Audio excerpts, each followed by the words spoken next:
Bună ziua tuturor! Mă bucur că ne aflăm împreună, pentru că este un moment semnificativ pentru cei care încă nu știu că există o artă a gândirii, să vă arăt, de fapt, unde greșim noi oamenii, cum putem gândi, astfel încât să facem o lume mai bună.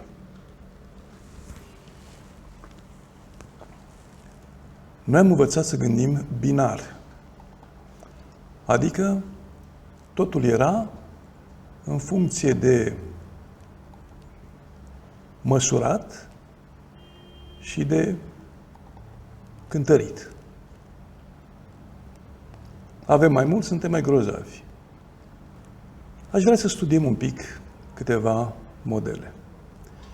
Aceasta este o gândire de tip trivalent, în care nu doar se măsoară, se și procesează. Luăm subiectul sursă, notat cu S mare, și luăm subiectul senzor. Senzorul totdeauna e măsurabil și ne spune ce simte sursa.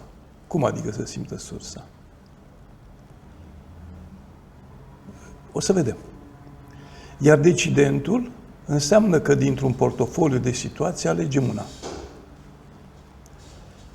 Și am luat orientarea către rău, ca sursă. Să spunem, copiii se orientează către rău, senzorul este abandonarea și decidentul e vinovăția. Vedem că orientarea către rău și abandonarea îi duce la vinovăție. Orientarea către rău și vinovăția îi duce la abandonare. Vinovăția și abandonarea îi duce la orientarea către rău. Dar ce nu băgăm de seamă? E următorul lucru care e foarte important. Cei care se orientează către rău au un trecut în care au fost abandonați și au fost făcuți să se simtă vinovați. Din cauza aceasta s-au orientat către rău. Mai luăm un exemplu. Să spunem, competențele înalte, pasiunea și interesul și dezvoltarea profesională. Sursa sunt competențele înalte. Ce se simte din perspectiva competențelor înalte? Pasiunea și interesul. Iar ca dezvoltare de viitor, decidentul înseamnă dezvoltarea profesională.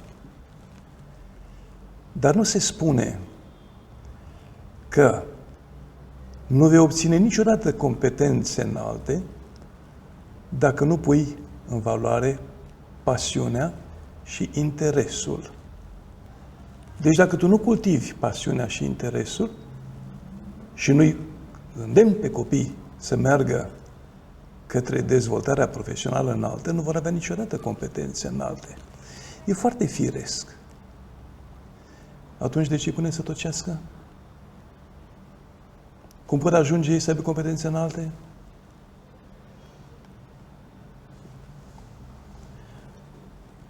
Criza simbolurilor. Minciuna, care conduce la putere și la criza simbolismului. Am învățat că totdeauna toată lumea care intră într-o carieră politică te minte de îngheață apele la început, tu îi crezi, ei vor să ajungă la putere și apoi să devină niște simboluri. Bun, dar judecăm lucrurile altfel. Nu cumva puterea și criza simbolului îi face să mintă? Pentru că în momentul în care ajungi la putere, ești supus unui stres major. Cei care vor să ajungă la putere, habar nu au că, de fapt, cel de la putere este într-o solicitare cumplită, permanentă, și că nu este capabil să gândească pentru că tot timpul trebuie să răspundă la urgențe și atunci e nevoit să mintă. Iar nevoia de a fi simbolici îi face să apară tot timpul pe ecrane ca să atragă atenția asupra lor, indiferent dacă au făcut un lucru bun sau rău, și atunci acolo nu pot să facă decât să mintă.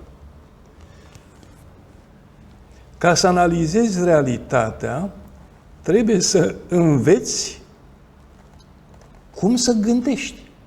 Dacă nu înveți cum să gândești, este imposibil să gândești. Un ultim exemplu. Ultimul exemplu e următorul.